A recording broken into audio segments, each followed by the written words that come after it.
Brazil implemented like 40 artificial intelligence projects in Brazil. Nowadays, it's just a button. They already know Brazil had dividends exemption for the last 30 years. And this year, it started a new tax on dividends. People will have to pay taxes anyway if they're leaving the country. It's a way that allows them to still spend substantial time in Brazil, keep Brazilian assets in Brazil, but start to move assets outside of Brazil, start to run a business and accumulate wealth that sits outside of Brazil.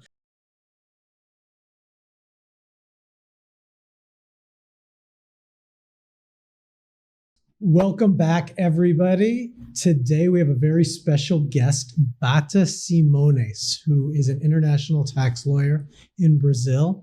And one common problem that we have again and again with our Brazilian clients is this new tax reform that came out this year. Can you give us a little insight into what happened and what the changes were?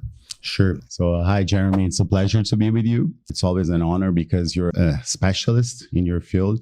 And it's very good for Brazilian clients, customers to understand that they need someone inside the jurisdiction that truly understand the problems that they may face or all the shortcuts and everything. So regarding Brazil, it is true. We have faced many tax changes through the new government. So basically, we have new taxes showing up every single day in Brazil. And especially the newest one, it's something that is impacting all Brazilians, taxpayers, which is the tax reform on the income.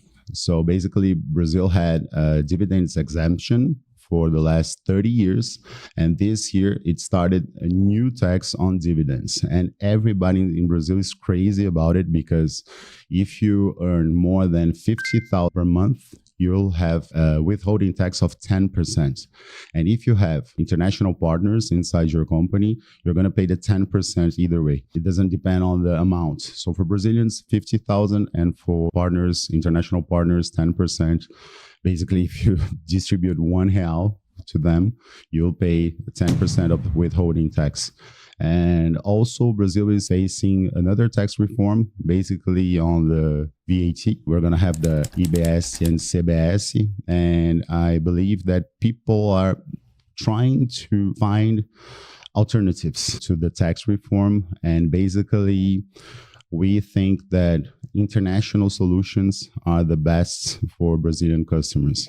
But I also face that in Brazil, people, they do not understand, they do not have a lot of trust in providing services. So it's really nice to meet you because I think we're going to have a good time together talking. Yeah, we started to work together with a few clients. And one thing we both noticed, I think, is a lot of tax experts in Brazil. They're perfectly knowledgeable. They understand the Brazilian tax system.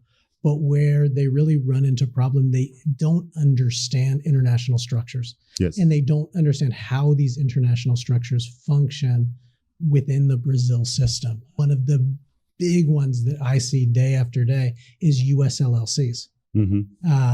US LLC is a great structure. It's great operationally, but an LLC has serious tax consequences in the US if it's structured incorrectly without something over it. So one problem, we've had a couple clients in the last couple of weeks who came to us, Brazilian tax residents. They had a single member LLC, so they're disregarded on the US side. But then on the Brazilian side, every penny, whether it's distributed or whether it's inside the LLC, is going to be taxed. And that creates huge tax obligations, huge liabilities, and it's just an inefficient structure. Yeah, true. Actually, this is another new law. So another one based on international taxes and assets. Brazil also changed that rule. So basically nowadays, it's exactly what you just said. If you have an offshore company and you are a fiscal resident in Brazil, it doesn't matter if you're going to distribute it or not. It's based on the balance sheet, the company. If the company had income, basically you'll be taxed in Brazil. So I think that this is another alternative that Brazilian customers, they need to think about. And I have some questions to you regarding that, because in my opinion, I think that it will be good for the Brazilian fiscal resident who can change fiscal residence to change it. Exactly. That was the next topic I wanted to get to, which is this notion of tax residence. And people need to understand there's two types of residencies, really. There's physical residency, which is where you live, and then there's fiscal residency, which is your tax domicile. And the interesting thing where a lot of the confusion comes in, people don't realize that they don't necessarily have to be the same place. Perfect. So, for example, in Brazil, what makes somebody a tax resident?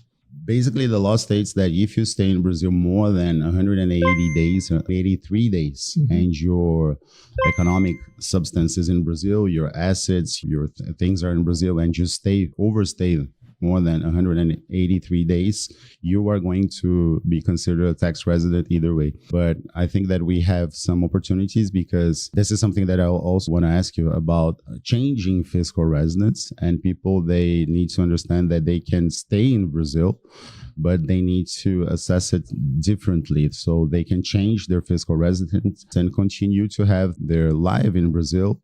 Of course, you'll have to make some adjustments, but I think that this is really important, specifically based on what we have just discussed. Because if you are a fiscal resident in Brazil and you have an offshore company, you'll have to keep paying taxes for Brazil if you distribute it or not.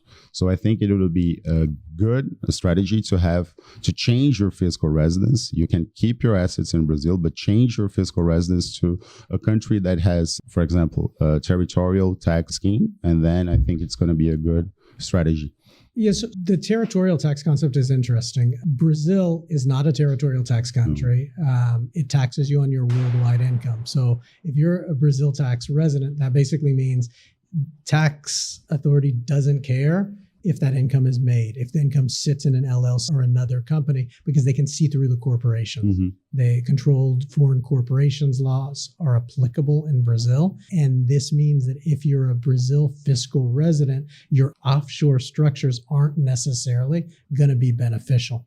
So the way around this is to establish this tax residency in a territorial tax country. One of the most popular ones that we're doing a lot of for our Brazil clients is Paraguay. Paraguay borders Brazil. It's an easy trip. And Paraguay is still, along with Panama, I would say the two best territorial tax countries in the world. Why? First off, the process is very simple.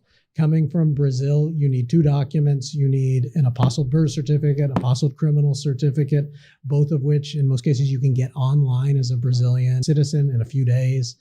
You come to Paraguay, we say come for 4 business days, but in reality, it can usually be done in 1 or 2 days. You will leave a temporary resident, and within a few months, we can get you your cedula, we can get you your RUC, which is the tax ID and the tax that makes you a fiscal resident in Paraguay. Then Paraguay, unlike Brazil, has monthly tax filings, but it's very simple. It's a service we provide. And once somebody has these monthly filings, they have very strong evidence, and they're building the case that no, in fact, the center of our economic life is Paraguay. Now, the RUC alone isn't enough. So we encourage people build substance. And that means you have to show ties to this country or multiple countries. But the result is a client is able to set up a tax domicile or residency that's different than Brazil. And I think it's a way that allows them to still spend substantial time in Brazil, keep Brazilian assets in Brazil, but start to move assets outside of Brazil, start to run a business and accumulate wealth that sits outside of Brazil. Because one of the big problems, we don't know what's going to happen. We've seen this tax reform this year. We don't know in the future if we're looking at exit taxes, if we're looking at restrictions on the movement of money. Every year it gets more difficult. And I'm sure you see that as well. Totally. It's getting really expensive to live in Brazil, to stay in Brazil if you have your economic life here, and you'll have to pay a lot of taxes. And I think things are getting worse, as you just mentioned, because the government is already trying to create the exit tax, is thinking about the exit tax. Nowadays, how does it work? If you have assets in Brazil and basically you're going to sell it, you have capital gains on those assets. And if you're a fiscal resident in Brazil, you're going to pay 15 to 22.5% based on the aggregated value of that asset. But the government is seeing what you're just saying because people are trying to change their fiscal residency. So I think that the next move from the government is to attack and to create an exit tax. And this is going to be crazy because then people will have to pay taxes anyway if they're leaving the country. And a lot of times, countries where we've seen exit taxes, one of the big problems is cost basis. Mm-hmm. So, for example, you have a property, you have stocks that you bought, and you paid $500,000 reais, mm-hmm. and the value of this property, of these stocks, is now $1 million reais. Mm-hmm. With an exit tax, you potentially have to pay tax on those unrealized capital gains. True. Mm-hmm. Which means if you maybe don't have that 100,000, mm-hmm. you're actually going to have to sell the asset mm-hmm. to be able to pay the tax. And that's what makes exit taxes so punitive. Mm-hmm. And why one thing we really recommend is get ahead of all of these changes. Mm-hmm. Plan. Create your structures so that when these exit taxes, capital controls, things like this happen, you're positioned so that it's not going to be the end all for you. You're already going to have assets outside the country. The first one is the exit tax. I think that it's coming. The second one, there's a tax in Brazil. I'm not sure if you have ever heard about it. It's based on grandes fortunas, for big fortunes. So basic wealth tax. Yeah. So basically this is going to be, the assets will be taxed yearly. And even if you do not have any income on those taxes, basically what I'm seeing is that people will need to sell their things just to pay the taxes until you reach a lower level, and then you are not taxable on wealth anymore. And no, they haven't implemented. This is the direction they're going. But it's the next one. And then people, they're a little bit... It's always the next. They're a little bit skeptical. Oh no, this is not going to happen. But see what happened with the dividends. We had 30 years of exemption, and then it just changed. So it's basically step by step, they're increasing the taxes. And I do believe that Brazilians, they need to protect themselves. This is crucial for the future, especially because we have a lot of movements regarding our politics. So I think that, and this is something that I always like to highlight. People, usually they have insurance for everything. They have insurance for health insurance, for their assets, for the car, for everything, but they do not have insurance for the changes in political structure and also all the dangers that you're facing with the new tax system. So if it gets really bad, you need to have an alternative. You need to have offshore assets. You need to be able to protect yourself and not let every assets and all your goods in only one country. This is something that I highly recommend. And it's something you need to get ahead of. The time is not after they pass this law. No. Because after they pass it, it's too late. I think that is probably the number one mistake people make is they wait until there's a change and until they pass the laws and in a lot of cases even implemented the laws. And by then it's too late. If they pass an exit tax, if they pass a wealth tax.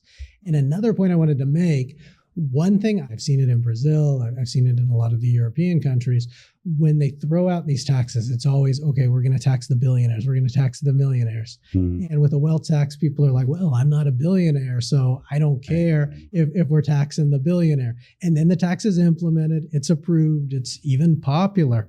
But then very quickly, well, it's not somebody with $1 billion reais. Now it's somebody with $500,000 reais. And then it's $1 million. It's fine. And then it's you, it's me. It's everybody's going to suffer. That's what I see again and again, why these taxes are so dangerous and why it's so important to plan ahead, build your structure, get money offshore. How about banking? That's another big one. You brought it up. I think it's a great point, is the jurisdictional diversification. You don't want all your money in Brazil. Where do you put the money? For your Brazilian clients, I know we work with a lot of similar countries. Where do you typically recommend that clients keep their money? I think that our experience shows that you need safe jurisdictions for your bankable assets. I recommend, but I would like to know your opinion, but I highly recommend Switzerland or Singapore. Why am I saying that? Because I saw many Brazilians that had bankable assets in Dubai, for example, and with the war, they were afraid and it was frozen. So basically, this is something that I recommend, but I also know that sometimes it's good. You have some options in United States and also Panama, right? Yeah. For our clients, probably the jurisdictions we utilize the most, Switzerland and Singapore. I think those are arguably the two best in the world. The biggest challenge for a lot of people is just the minimums. They run up and up. Most cases for both those jurisdictions now, you need $1 million to be able to get started, or some ways around that, but generally they look for about $1 million. The U.S. can be a really good jurisdiction. We work with a private bank that it's U.S., but it's in Puerto Rico, which is nice because U.S. banks still don't report with the CRS. Okay. So CRS, for those of you who don't know, that's the common reporting system. So it started back in 2018. Most countries have, every year they send a roll to Brazil that says this person has an account, this balance. So this is sort of how they catch you. The days where you could have an anonymous numbered account in Switzerland and the information didn't get reported back to Brazil, that no longer exists. So we highly recommend Switzerland. US we use a lot. Also some of the Caribbean, Bahamas, Caymans have good options. We like the banks because those typically offer something called the Lombard loan that allows people to borrow back 70, 80% depending on how the funds are invested. And in many cases, those borrowed funds, they're considered leverage, they're debt. So they're not going to be taxed in the same way as income. So it's a way your principal can grow, but at the same time, you can use your money without necessarily realizing tax consequences. That's an interesting thing, though. And it's something I think people need to pay attention to and need to realize that in most cases, information is getting reported. And this actually ties back to the concept of tax residency, because typically it gets reported to the country of your tax residency. So if you open up a Swiss bank account as a Paraguay resident, where's the information getting reported? Back to Paraguay, not to Brazil. This really ties together. Structure, banking, fiscal domicile. And that's why it's so important to look at it as sort of picture, not pieces. Because when people look at it in pieces, I totally agree. It falls apart. And it's true. So sometimes people, they're not going to report. We had a case in our office, I think 1 year ago. So basically in Brazil, you can going to declare, you make your fiscal declaration, you can make the report, or you can download the pre-filled text. And we had a client, he didn't tell anybody in his family about his account that he had, an account that he had in Tokyo, in Japan. And then last year, when he downloaded the pre-filled declaration, the account was there. And he said, who told the fiscal authorities about my account? And I said, the CRS. They already know. And it's something that you just highlighted. It's much easier to plan ahead instead of reacting. Because once it showed up, we had to go back 5 years, report all the gains in that account, so the income, and it's a little bit difficult. So this is not something that is going to happen. It's already happening. So sometimes we even get clients, they didn't report their accounts or their assets. I think the next one that is really worrying is about real estate, because this is something that is not being reported yet. But I just checked, and the OECD made some pressure on this point, and it seems that they will create a new report on real estate. I think it's called IIAC, something like that. And Brazil already is taking part of it. Yeah. So Brazil's always one of the first, and they're really looking for it because we have many people in Brazil. They have like in United States, and they say, no, this is not going to be. United States is different because you have FATCA, but they think sometimes they have Portugal, for example, an apartment or something, and they say the fiscal authorities, they are not going to report the apartment. No, this is not going to stay for this like this forever. Already created this protocol to exchange information based on real, and it's going to be dangerous. So you need to plan ahead. You need to plan your life. You need to see all the opportunities the road can show you. Another question for you, and this has to do with the CRS and the sort of the aggressiveness of tax authority. How aggressive are they? I mean, you see this with clients getting audited who come to you after they've gotten the notice. How aggressive do you think Brazil's tax authorities have gotten? Really, really, really aggressive. And it's a very question because I think that the second wave, the tax, incremental tax, you're getting worse. Is that happening? Because Brazil is really good at the fiscal level. So Brazil implemented like 40 artificial intelligence in Brazil. Basically, you have on every single item. If you're flying through a port, they are ready for. They will make the cameras your face. They have face recognition. They already know who you are. They can stop you on the border. And this is curious. Brazil was invited. Take a look at this. Brazil was invited by OECD to give a seminar in Sweden about how to fiscalize, how you can be aggressive with your own fiscal residence. And they gave a seminar on OECD how to use artificial intelligence to help and to support the fiscal authorities. So imagine this like, and this is because usually in the past, we used to think that Brazil, you know what, you always have the human touch. So people were like, we depend on the fiscal authorities to examine all the documentation. Nowadays, it's just a button. It's already pressed. Everything is fiscalized already know. So you need to declare and you need to prepare. This is something that I always tell my clients.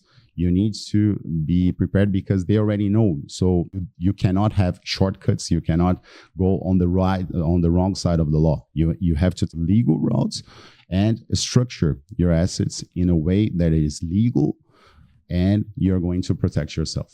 Question for you. So in Brazil, every time you make a purchase, they ask for your CPF. Yeah. Where does that go? What do they do with it? They basically, they ask your CPF and also PIX. With the PIX, everything is controlled.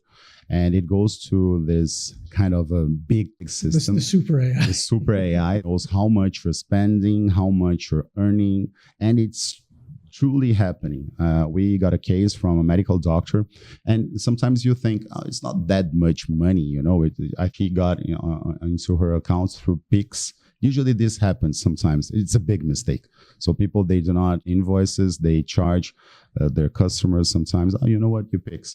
And then she suffered from the fiscal big penalty on 300,000 reais. For the majority of people in Brazil, it may be a good amount, but when we're talking about it's not that much, you know. And for based on PIX during 5 years, it's not something that happened like in 1 month, one fiscal year. It happened through 5 years of receiving PIX, not reporting that amount, and then the computers identified it, and they the big penalty, 150% on the time with Selic. And basically, the amount, I don't know, maybe 50,000, and it turned out to be 200, almost. Are they more interested in the incoming money or the money that people spend, though? They're more both ways, because they also look at purchases. Both ways. Spending too much, they want to know where the money is, where is it going.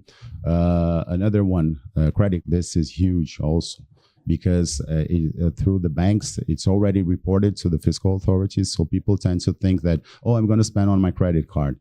They will not know. Or big second mistake, they emit a credit card for their company, and then to find a shortcut not to pay dividends.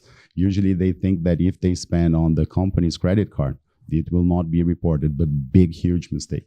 If you're spending for your own expenses on the of your corporation, this is the next move. They are going to implement those penalties for the people that spent a lot of money in the company and not reported that as dividends. And I think that's one of coming full to the idea of a foreign structure. Mm-hmm. That's one of the advantages of setting up this fiscal domicile, a structure in another country. For a lot of clients from Brazil, we use Panama to set up the structure, a Panama SA that sits inside of a foundation, some offshore banking, maybe Switzerland, mm-hmm. maybe Bahamas.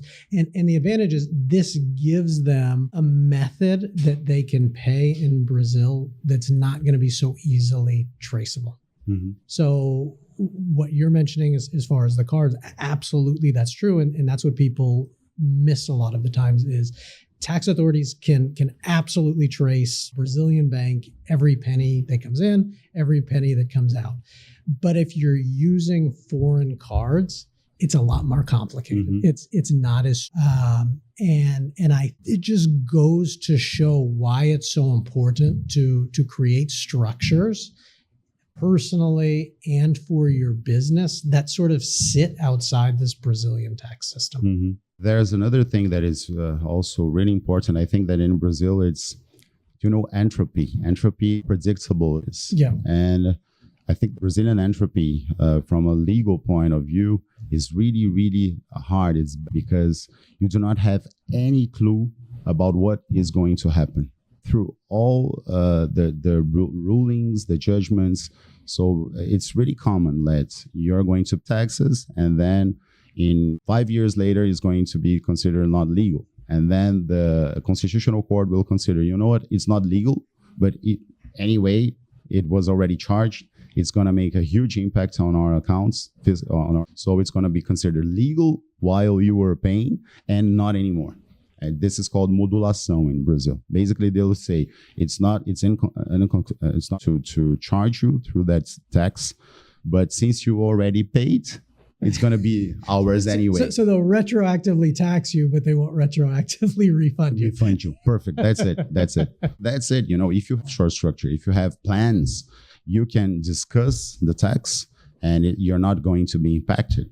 It's totally different from someone who is just sitting around and waiting to be hit, because afterwards, ecosystems, if you're going to reassess that money, you will be refunded or not. So this is really, and I think that, Jeremy, in my opinion, people sometimes they think, it's going to be complicated because we're talking about the fiscal residence, we're talking about offshore structure, we're talking about a new bank. How will they receive me? Sometimes the language, but I do believe that you need to start implementing those things. At least one level. If you could, I don't know, even have an account in the United States or in Switzerland, and then you change fiscal residence, but you need to start doing something. Exactly. I think it's baby steps, and mm-hmm. it's also creating this structure you can to build with. That's one thing that always come back to is you want a setup that will work for you long term, and a setup that work for you long term. You can start small. And then you can build on to that existing setup. So I agree completely. It might be start with a bank account, then a fiscal residency, then an LLC, then sort of structure to hold that LLC. Mm-hmm. You don't have to do it all at once. It's not as complicated as people think. Mm-hmm.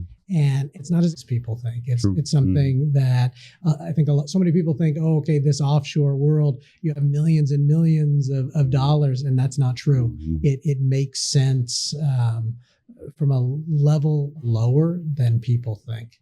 And also, I think that you need, this is something else that is important. Sometimes you do need, sometimes you have to look for specialists. I mean, like my main focus, of course, is Brazilian tax. So if I'm choosing to start something, I'll go with a specialist in the jurisdiction, because I have seen so many mistakes they done. So in Brazil, you have two options when you build an offshore company. You can opt for transparency or opacity. And usually when you go with transparency, basically everything that the offshore has is going to be taxed on the physical person. It's like the offshore is small structure that it's transparent, and basically you're going to be taxed on your physical person. And then I saw some, they built like an company, they considered it to be transparent, and it had inside of it, and with some rent. And then this person thought that the law stated that you should pay taxes basically only once per year, because this is the rule, the main rule. Brazil have so many different things, and you have so specialized in. So in this case, this person should have taxes based on carne leão every single month, even though he had the offshore structure. Basically, it was built in the wrong way. So this is my concern. You need a tax specialist in Brazil, and you also need to ask someone who is a specialist in their own jurisdiction, because you need to see all the differences, and you need to opt for the best structures. And in Brazil, sometimes people are kind of afraid, am I building a structure, and what about my inheritance proceeding? How is the probate in the United States? Am I going to pay taxes or not? And so you need a specialist to advise you on all the best structure, where you should invest your money. Otherwise, you're going to be totally not protected. That's it. I couldn't agree more. Well, we're coming to the end of our time. Thank you so much, Bata. It's been a pleasure, and I'm sure we'll have many more conversations. Thank you, Jeremy. My pleasure. Just to let people know who would like to reach out to you, what is the best way for them to get a hold of you? I have my office is BSP São Paulo. We are at Oscar Freire. And you can also find me on the internet, on my YouTube channel. It's Bata no Tributo, and also on Instagram. My Instagram is Dr. Bata, ADV Tributarista. It's really easy to find. Just type Bata and you'll find. I'm a tax lawyer and a tax professor in Brazil. Perfect. And thank you so much, Bata. We are using Bata to help us with our Brazilian clients, and we're helping many of clients build international structure. So you'll be seeing more conversations with the two of us. Thanks for joining us. We'll be back next week to discuss more about tax residency and structure. Remember, Plan B is dead and structure is the future.